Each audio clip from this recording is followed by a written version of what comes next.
This video is sponsored by BuyMode eShopping. BuyMode eShopping app now available on Google Play and App Store. Please download and purchase more product in same website. Thank you. இந்த வீடியோவில் நம்ம என்ன பார்க்க போறோம்னா HMPV virus. இது 2019 வந்த கொரோனாவோட அடுத்தது அப்படின்னு சொல்லிகிட்ருக்காங்க. கொரோனா மாதிரியே இருக்குது அப்படின்னு. 2019 டிசம்பரில் வந்தது. இப்போ 2024 அதே சைனாலேருந்து ஒரு வைரஸ் உருவாகி இருக்குது. இது எந்த அளவுக்கு கொண்டு போய் விடும் அப்படிங்கிறத இந்த வீடியோவில் பார்ப்போம். சரிங்களா? இப்போது சைனாவில் டிசம்பர் டிசம்பர்லேயே வந்துருச்சு. ஆனால் இப்போ தமிழ்நாட்டிலையும் சென்னை, சேலத்தில் 2 பேருக்கு வந்திருக்கு. அஸ்ஸாமில் வந்திருக்கு. ஜனவரி மாதத்தில் அஸ்ஸாமில், சென்னையில், சேலத்தில் எல்லா இடத்துலையும் வந்திருக்கு. பெங்களூரில் 2 குழந்தைகளுக்கு வந்திருக்கு. இதை பார்த்து பயப்பட வேண்டாம் அப்படின்னு இந்தியா அரசாங்கம், சைனா அரசாங்கம் சொல்லிக்கிட்டே இருக்காங்க. ஆனால் எந்த அளவுக்கு பாதிப்பு உண்டாக்கும் அப்படிங்கிறத நம்ம முன்னையே கொரோனா வைரஸில் பார்த்துருக்கோம்.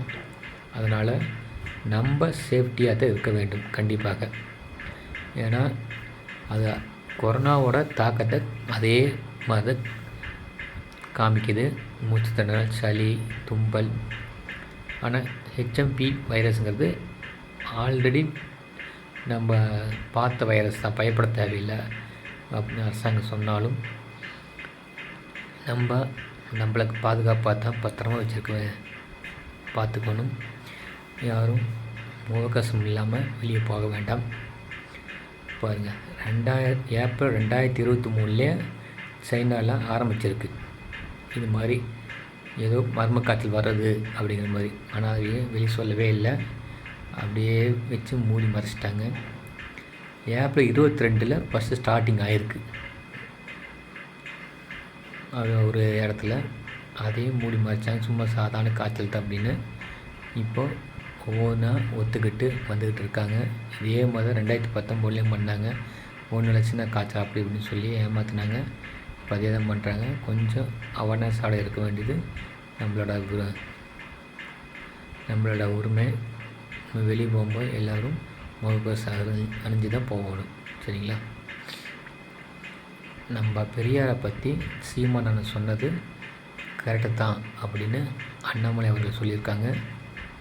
அதுக்கு நான் ப்ரூஃப் எல்லாம் வெளியிட போகிறேன். எங்கே பேசுகிறார், என்ன பேசுகிறார் அப்படின்னு நான் ப்ரூஃபாக வெளியிடுறேன் அப்படின்னு அண்ணாமலை சொல்லியிருக்கிறாரு. பெரியார் நம்ம தமிழ்நாட்டு மக்களை படு கேவலமாக பேசியிருக்கார் அப்படின்னு சீமான் சொல்லியிருக்கிறார். அதற்கு நம்மள அண்ணாமலை எந்த புக்கில் பேசியிருக்கா, யார் பேசியிருக்கா அப்படிங்கிறத கண்டிப்பாக சொல்கிறேன் அப்படின்ட்டு இருக்காங்க. பார்ப்போம் எந்த அளவுக்கு உண்மை வெளியே வருது. ஏன்னா பல புக்குகள் அழிந்து விட்டது, அழிச்சிட்டாங்க, அவர் பேசுனதெல்லாம் அழிச்சிட்டாங்க அப்படின்னு சொல்கிறாங்க. அது இனிமேல் ஒவ்வொன்றா வெளியே வரும்னு நினைக்கிறேன். ஏன்னா யாரோ ஒருத்தர்கிட்ட இருந்து தான் அந்த புக்கு வெளியே வந்திருக்கணும். அவங்கள்ட்ட வாங்கி கண்டிப்பாக பப்ளிஷ் பண்ணுவாங்க. மக்கள் கண்டிப்பாக தெரிஞ்சுக்குவாங்க என்ன நடக்குது, பெரியார் எப்படிப்பட்டவர் அப்படின்னு.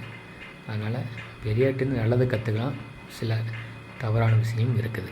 நன்றி மக்களே.